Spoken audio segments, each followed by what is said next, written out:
Hello dears, നിങ്ങളിപ്പം +2 say exam എഴുതി fail ആയ ഒരു സ്റ്റുഡന്റ് ആണെങ്കിൽ ഈ വീഡിയോ നിങ്ങൾക്ക് കൃത്യമായി ഒരു മുന്നോട്ടേക്ക് പോകാനുള്ള ഒരു എനർജി മോട്ടിവേഷൻ നിങ്ങൾക്ക് ലഭിക്കും. ഈ വീഡിയോ നിങ്ങൾ കണ്ടോളൂ. അപ്പൊ നമുക്ക് അതിലോട്ട് പോകാം. 2024 ഇവര് ഫെയിൽ ആയത്. അങ്ങനെ 2024 ഫെയിലായി, പിന്നെ സേ എക്സാം എഴുതി, പക്ഷേ ഫെയിലായി. പിന്നെ അവരെന്ത് ചെയ്തു? 2025 അവർ കുറെ യൂട്യൂബ് വഴിയൊക്കെ പഠിക്കാൻ ശ്രമിച്ചു, പക്ഷേ 2025 അവർ ഫെയിലായി. അങ്ങനെ 2026 പിന്നീട് നമ്മുടെ ബാച്ചിൽ ജോയിൻ ആവുന്നത്. അങ്ങനെ +1 അവർ ഫോക്കസ് ചെയ്തിട്ട് അതിനകത്ത് കെമിസ്ട്രി അവർ പാസ്സായി. അങ്ങനെ അവസാനം സേ എക്സാമിലോട്ടാണ് നമ്മുടെ +2 വേണ്ടിയിട്ട് അവർ ഫിസിക്സും ബയോളജിയും അതിനകത്ത് വരുന്നത്. അങ്ങനെ ആ ഒരു ഫിസിക്സും ബയോളജിയിലും അവർ ആ ഒരു സേ എക്സാമിന്റെ ഒരു മാസം കൊണ്ട് നമ്മുടെ ബാച്ചിൽ ജോയിൻ ആയിട്ട് തന്നെ അവർക്ക് വേണ്ടതിലധികം മാർക്ക് 26ഉം 28ഉം ആ ഒരു കുറഞ്ഞ സമയം കൊണ്ടാണ്. ഒരു മാസത്തെ ആ ഒരു സമയമല്ലേ +2 റിസൾട്ട് വന്നാൽ പിന്നെ സേ എക്സാമിലോട്ട്. അങ്ങനെ സേ എക്സാമിനാണ് അവർ സേന്റെ ആ ബാച്ചിലാണ് +2 വേണ്ടിയിട്ട് അവർ ജോയിൻ ആയത്. അങ്ങനെ അവർ അത് രണ്ടിലും ഇപ്പം ഇത്തവണ പാസ്സായി. അങ്ങനെ 2024 അവർ 2024 ഫെയിലായി എന്ന് വിചാരിച്ച് അവർ നിർത്തിപ്പോയിരുന്നെങ്കിൽ അവർ അന്ന് ഫെയിലായി, അന്ന് സേ എഴുതിയിട്ടും ഫെയിലായി. അങ്ങനെ 2025 അവർ ട്രൈ ചെയ്ത് നോക്കി, പക്ഷെ 2025 അവർ പോയി. അങ്ങനെ 2026 നമ്മുടെ ബാച്ചിൽ ജോയിൻ ആവുകയാണ്. അങ്ങനെ 2026 ഇത്തവണ പാസ്സായി. അപ്പം അവർക്കൊരു വാശിയായിരുന്നു അത് നേടിയെടുക്കണമെന്ന്. അതുപോലെ തന്നെ എന്താ പറയാ, വളരെ അതുപോലെ തന്നെ എനിക്ക് സന്തോഷം നൽകിയ മറ്റൊരു കേസ് കൂടി എന്ന് പറയുന്നത് ഇവര് മാത്സ് ആയിരുന്നു. ഇത്തവണ മാത്സിലെ റിസൾട്ട് വന്നൊരു കേസാണ്. ഇവർ 13 മാർക്കാണ് +1 മാത്സിൽ ഇവർക്ക് ഉണ്ടായിരുന്നത്. അങ്ങനെ +2 മാത്സിലാണെങ്കിൽ ഇവർക്ക് 14 മാർക്ക്. നിങ്ങൾക്ക് അവരുടെ മാർക്ക് ലിസ്റ്റ് ഇവിടെ, ഞാൻ ഇതിനകത്ത് മാർക്ക് ലിസ്റ്റ് അടക്കമാണ്, അവരുടെ പേര് പിന്നെ ഞാൻ പ്രൈവസിക്ക് വേണ്ടി കാണിക്കുന്നില്ല, മാർക്ക് ലിസ്റ്റ് അടക്കമാണ് കാണിക്കുന്നത്. 14 ആയിരുന്നു +2 മാർക്ക്. അങ്ങനെ അത് കഴിഞ്ഞിട്ട് പിന്നെ അവര് നമ്മുടെ ബാച്ചിൽ അതിനകത്ത് ഫെയിലായി. ഇപ്പൊ 14ഉം 13 പറഞ്ഞാൽ ടോട്ടലി അതിനകത്ത് ഫെയിലായി, 36 എത്തിയില്ലല്ലോ.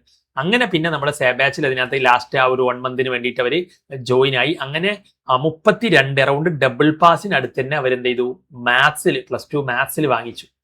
അപ്പൊ ഇതൊക്കെ വളരെ സന്തോഷം നൽകിയ റിസൾട്ടുകളാണ്. പിന്നെ നമ്മൾ എപ്പോഴും പറയുന്ന പോലെ നേരത്തെ ഉള്ള റിസൾട്ടുകൾ, ഇനിയും റിസൾട്ടുകൾ വരാനുണ്ട്. ഇത് പിന്നെ ഇതിനകത്ത് 2 തവണ നിങ്ങളെപ്പോലെ ഫെയിലായി, അവർ ഫെയിലായിട്ട് അങ്ങ് അവര് ടെൻഷനായി അതല്ലെങ്കിൽ നിരാശപ്പെട്ടൊന്നും ഇരുന്നില്ല. അവര് രണ്ടും പഠിച്ചെടുക്കുമെന്ന് അങ്ങ് തീരുമാനിച്ചു. അങ്ങനെ +1 എഴുതി, +2 എഴുതി കഴിഞ്ഞാൽ അങ്ങനെ റൂൾ ഉണ്ടായിരുന്നല്ലോ, +1 ഏതെങ്കിലും ഫോക്കസ് ചെയ്ത് എഴുതി. അങ്ങനെ അതിനകത്ത് 2 കൂടി 36 മതിയായിരുന്നെങ്കിലും അവർക്ക് രണ്ടും പഠിച്ചെടുക്കണം എന്നുള്ള രീതിയിൽ അവർ വന്നിട്ട് രണ്ടിലും അവര് ഡബിൾ പാസ് അല്ല. ഇവിടെ +1 വന്നപ്പോൾ തന്നെ അവർ ഡബിൾ പാസ് ആയി, അവർ പാസ്സായി. +2 പക്ഷെ അവർ പഠിച്ചിരുന്നു, അവർ അപ്പം 46 വാങ്ങിച്ചെടുത്തു.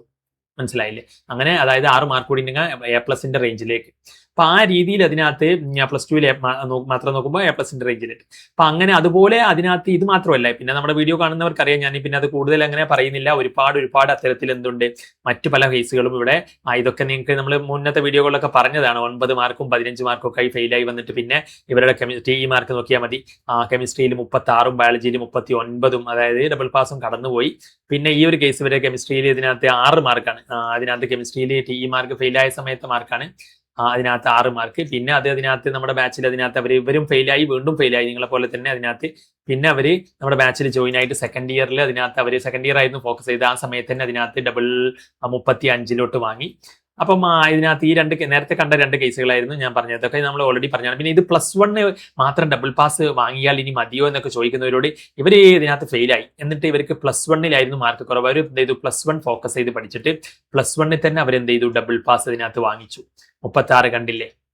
അപ്പം അതിനകത്ത് അപ്പൊ ഇതാണ് ഇതിനകത്ത് 30. പിന്നെ ഇതുപോലെ +1 ഫോക്കസ് ചെയ്ത് പഠിച്ചിട്ട് +1 തന്നെ ഡബിൾ പാസ് വാങ്ങിച്ച കേസുകളുണ്ട്. ഇവരും 2 തവണ ഫെയിലായ, നിങ്ങളെ പോലെ ഫെയിലായവരാണ്.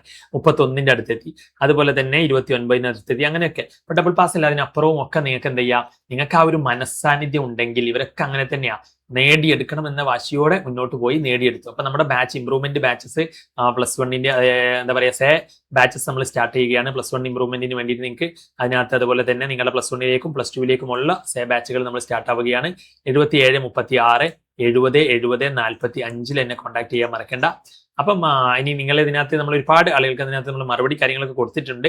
പിന്നെ സമയത്തിന്റെ പരിമിതി അനുസരിച്ച് എന്നാലും അതിനകത്ത് വാട്സാപ്പിൽ കോൺടാക്ട് ചെയ്യുന്ന ഒരുപാട് പേര് പലരും കോൺടാക്ട് ചെയ്തിട്ടുണ്ടായിരുന്നു, മറുപടി കാര്യങ്ങളൊക്കെ പറഞ്ഞു കൊടുത്തിട്ടുണ്ട് എന്തായാലും. അപ്പൊ എന്തായാലും ഇതാണ് ബാച്ചിൽ ജോയിൻ ആകാനുള്ള നമ്പർ. അപ്പൊ that's all, thanks for watching. പിന്നെ നമ്മുടെ ക്ലാസ്സുകൾ എന്ന് പറഞ്ഞാൽ നമ്മൾ ആപ്പിൽ അല്ലാണ്ട് ചുമ്മാ PDF അല്ലെങ്കിൽ റെക്കോർഡഡ് വീഡിയോസ് ഒന്നും അല്ല, ആപ്പിൽ ലൈവ് ആയിട്ടുള്ള ക്ലാസ്സുകളും ഒപ്പം തന്നെ ആ ലൈവ് പിന്നെ റെക്കോർഡായി വരുന്ന രീതിയിലും അങ്ങനെയൊക്കെയാണ് നമ്മുടെ ക്ലാസ്സുകൾ. അപ്പം അത് മാത്രമല്ല, വളരെ സിമ്പിൾ ആക്കിയിട്ട് ഇപ്പം ഈ പറഞ്ഞ ഇവർക്കൊക്കെ നമ്മൾ എടുത്ത ക്ലാസ്സുകളൊക്കെ ആപ്പിൽ എന്തുണ്ട്, അവിടെ റെക്കോർഡായിട്ട് കിടക്കുന്നുണ്ട്.